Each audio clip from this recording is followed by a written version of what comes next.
Si je te dis que marcher 30 minutes brûle proportionnellement plus de gras que de courir 45 minutes off, tu me prends pour info? Ben, c'est exactement ce que démontrent les études. Reste avec moi, je t'explique pourquoi, avec des images simples. Soyons honnêtes, si le cardio faisait réellement maigrir, les tapis de course seraient remplis de gens secs, musclés, avec des physiques incroyables.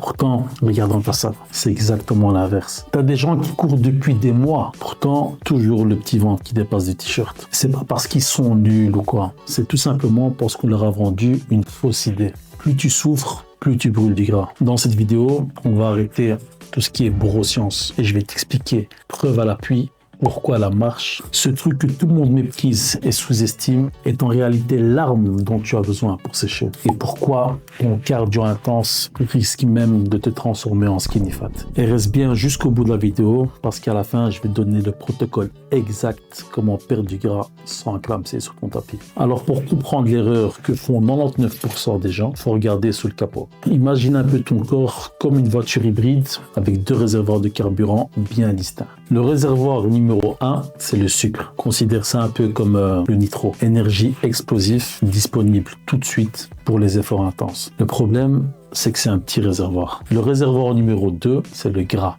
On va dire que c'est le diesel. Une énergie plus lente à démarrer, mais un réservoir immense. Le problème, c'est que ton corps ne choisit pas le carburant qui t'arrange. Il choisit celui qui est le plus efficace pour l'effort que tu lui demandes. Et c'est là qu'intervient le crossover concept. Regarde bien, quand tu marches, tu es tranquille, ton cœur bat lentement, ton corps a le temps, il se dit ok, tout va bien, on se promène, pas de stress, on va économiser le nitro et on va aller puiser dans le diesel, donc le gras. Les études montrent que c'est à cette intensité modérée que tu brûles le plus de gras. Maintenant, imagine que tu te mets à sprinter ou faire un cours hyper cardio. Là, ton cœur s'emballe, ton corps panique et il se dit merde, le diesel est trop lent, il me faut du jus tout de suite. Du coup, il ferme le robinet du gras et il ouvre les vannes du sucre à fond. Résultat de ta séance, tu finis crevé, fatigué, t'as transpiré, t'as brûlé des calories certes, mais t'as vidé ton nitro, donc ton sucre. Ton réservoir de diesel, donc le gras, lui a presque pas bougé. Tu viens de vider le mauvais réservoir et c'est ça qui va déclencher la catastrophe suivante. Mais ton cerveau, lui, il s'en fout un peu de tes abdos pour l'été. Lui, sa mission, c'est ta survie. Du coup, quand il détecte une chute brutale de tes réserves de sucre, il va déclencher une alerte.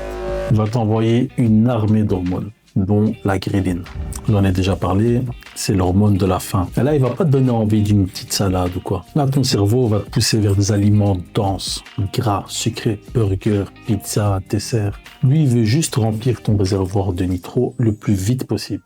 Le chercheur John Blundell a étudié ça. Je sais pas si ça se prononce comme ça, mais c'est pas le plus important. Il appelle ça la compensation énergétique. Ces études montrent que beaucoup de gens, après un effort intense, mangent inconsciemment 30 à 50% de calories en plus pour compenser. Donc fais le calcul avec moi. Tu brûles 500 calories sur ton vélo, ton tapis. Tu rentres, t'as la dalle, tu manges un peu plus au repas. Tu grignotes un truc et boum, 600 calories dans la gueule. Le bilan, plus 100 calories. Tu viens de faire du sport pour grossir. Avec la marche, c'est différent. C'est doux. Déjà, tu restes sur le réservoir diesel. Ton niveau de sucre reste stable et ton cerveau ne déclenche aucune alarme. Tu as brûlé 300 calories juste en marchant et tu n'as pas plus faim qu'avant. Tu crées un déficit calorique quasi invisible. Il faut que tu te dises que c'est le seul moyen de sécher sans lutter contre ton cerveau. Alors là, il faut que tu sois attentif. Si tu comprends ce chapitre, tu as compris 80% de la perte de gras. On pense tous que sport est égal brûler de gras. Mais je vais te parler de deux profils. À ma gauche, Yanis. Yanis, il se lève le matin, prend sa voiture, il va au boulot, il reste assis toute la journée.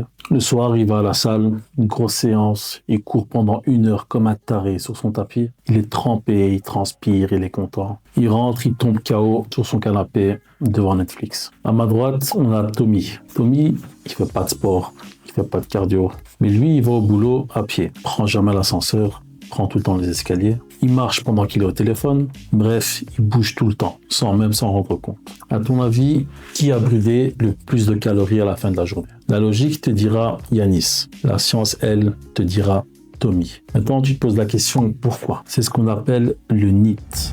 c'est toute l'énergie que tu brûles en dehors du sport. Imagine un peu ta dépense calorique comme une piscine. Le cardio de Yanis, c'est comme si tu jettes un gros seau d'eau d'un coup dans la piscine. Et après, plus rien. Le NEAT de Tommy, c'est un robinet que tu ouvres et que tu laisses couler doucement toute la journée. Et à la fin des 24 heures, le robinet a rempli la piscine beaucoup plus que le seau d'eau. Mais le pire, c'est la réaction de ton corps. Le chercheur Hermann Pontzer, sont bien compliqués ces noms, c'est celui qui a étudié les tribus de chasseurs. Grâce à cette étude, il a prouvé un truc terrifiant qu'on appelle la compensation. Donc quand Yanis fait son heure de cardio intense, son corps panique. Il se dit « j'ai trop dépensé ». Alors inconsciemment, le reste de la journée, il va mettre son corps en mode éco. Il va moins bouger, il va être plus mou. Et sans le savoir, il annule les bénéfices de sa séance. Il devient un sédentaire sportif. Tommy, lui, avec sa marche, c'est autre chose. L'effet de la marche est trop doux pour déclencher le mode éco. Du coup, son robinet continue de couler tranquillement, brûle du gras en continu, sans stress, sans fatigue. Pour résumer, ne sois pas comme Yanis qui donne à fond pendant 1 heure et qui fout rien pendant 23 heures. Si tu veux du résultat, fais comme Tommy. Marche, ouvre le robinet et laisse couler. Un dernier point crucial, que tu sois un ado ou un adulte, tu es forcément stressé par quelque chose. Les études, le travail, les factures. Et le stress, c'est du cortisol. Quand tu as trop de cortisol dans le sang et de manière chronique, ton corps se met en mode survie. Et devine où il aime stocker le gras en mode survie, sur le ventre. Un cardio intense et prolongé est perçu par ton corps comme un stress. Donc, tu ajoutes du stress au stress. Résultat, ton corps fait de la rétention d'eau, il bloque la perte de gras et il peut même commencer à se nourrir de ton muscle pour trouver de l'énergie. C'est là que tu deviens skinny fat. Tu perds du poids sur la balance, mais tu parais mou dans le miroir. Tandis que la marche, elle, c'est le contraire. C'est un anti-stress naturel, elle fait baisser le cortisol et elle active le système nerveux parasympathique. Donc un corps moins stressé est un corps qui accepte de lâcher son gras. Bon, j'arrête la théorie. Tu veux des résultats, être sec, musclé. Là, je vais te parler du protocole Titan. Je vais t'expliquer en 3 piliers. Pilier numéro 1, la musculation. La muscu, ça sera un peu l'architecte. Alors, c'est minimum 3 fois semaine. C'est le signal qui va dire à ton corps, garde le muscle, j'en ai besoin pour survivre. Sans ça, t'es mort dans le film. Pilier numéro 2, la marche. Ça, c'est le brûleur. Donc, tu vises un minimum de 10 000 pas par jour. Elle ne me sort même pas, j'ai pas le temps. Il y a toujours une solution.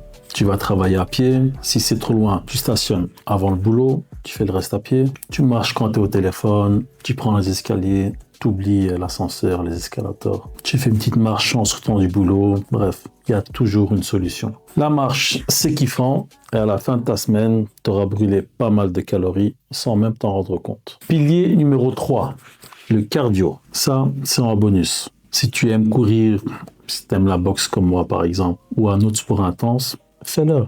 Mais fais-le pour ton cœur, pour la performance, pour le plaisir, pas pour maigrir. Et tu limites ça à 1 à 2 séances par semaine, on va dire, pour ne pas interférer avec ta muscu. Il faut vraiment que tu arrêtes de croire qu'il faut souffrir pour réussir. La souffrance, vois ça comme un indicateur d'effort, pas un indicateur de réussite. Les résultats, eux, viennent avec une bonne stratégie. Marcher, c'est pas un truc de vieux ou un truc de feignant. C'est une des meilleures choses que tu puisses faire. Et c'est exactement ce que font les gars qui ont compris leur biologie et qui veulent des résultats durables. Je te lance un petit défi. Pendant 7 jours, tu gardes la muscu, t'arrêtes de courir comme un taré sur ton tapis et tu fais juste 10 000 pas par jour. Si t'es chaud pour tenter l'expérience, tu me l'écris en commentaire. On verra qui passe à l'action et qui cherche des excuses. C'était Titan et je te dis à la prochaine.